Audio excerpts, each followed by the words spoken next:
Dinosaurs, they're reptiles. They are amazing creatures that lived a long, long time ago. And they had cold blood and they look like today's crocodiles a little bit. Well, we still haven't figured out what makes a reptile a reptile. Why did scientists put them in that classification? Let's take a look at their babies. What about baby reptiles? How are they born? Do you know? Well, baby reptiles are born from an egg. These are sea turtles climbing out of the sand after their mother laid some eggs down deep into the sand.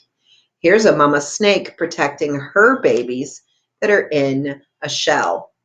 I have a video for you today about an alligator cracking out of its egg, little tiny cute baby alligator.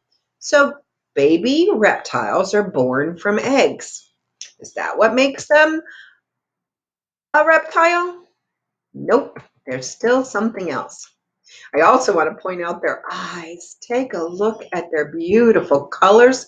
God is so creative. He's made everything so grand and just mysterious. Why are some of them blue and gold and green? Here's some more even. Some have slits, some have round circles, some are movable all by themselves. They can just move their eyeball. Is it because of their eyes? Nope. Here it comes. What makes a reptile a reptile? Look at those scales. Reptiles are covered with scales and are cold-blooded. If an animal has scales and it's covered with scales and it is cold-blooded, then it is a reptile. Now you might say, but Mrs. Brainerd, could it be a fish? Well, fish have another reason to be a fish. Yep, some fish have scales, but not all of them do, and they have another reason that reptiles just don't have. Now we know what makes a reptile a reptile. Enjoy drawing some more in your nonfiction writing. All right, I'm super excited to start adding a little bit more of a drawing. I saw your birds, honey. So many of you have sent me your birds. I love them. Keep the drawing and the wonderful writing going. Well, we found out that a reptile, I'm going to underline that, is an animal that is covered with scales. So the first thing I'm going to do is add some scales just for fun up at the top here. I'm going to make a whole bunch of smiles that go across. The tricky part about these scales is just where to start next. Don't start over here like I did the first time. Start in the middle of the first smile and go to the middle of the next smile, to the middle of the next smile, the middle of the next smile, the middle of the next smile. Now the third row, I'm going to start on the edge like I did the first time and go to the middle, to the middle, and the middle, and the middle, and the middle. It's a pattern. Isn't it beautiful? I like that. Maybe later on you could even color them and make them terrific, beautiful colors. For now, we're going to spell the word scales. Scales.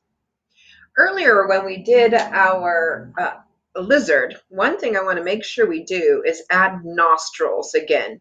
Because if you remember right, he breathes with his lungs. Let's add just a little bit more.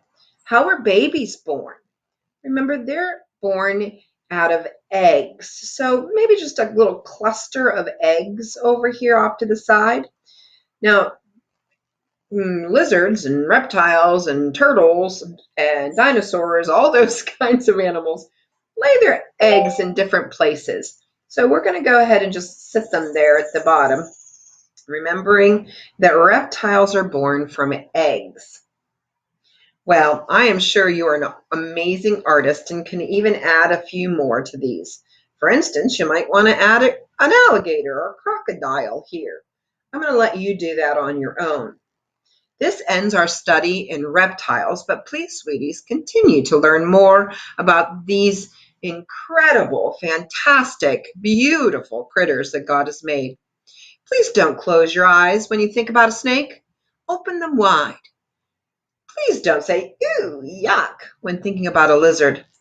They are creatures that God has made. He is an artist, and He's given us the blessing of the reptiles. Next, we get to go on to another kind of classification of animals, and that will be next week. Enjoy drawing and enjoy writing.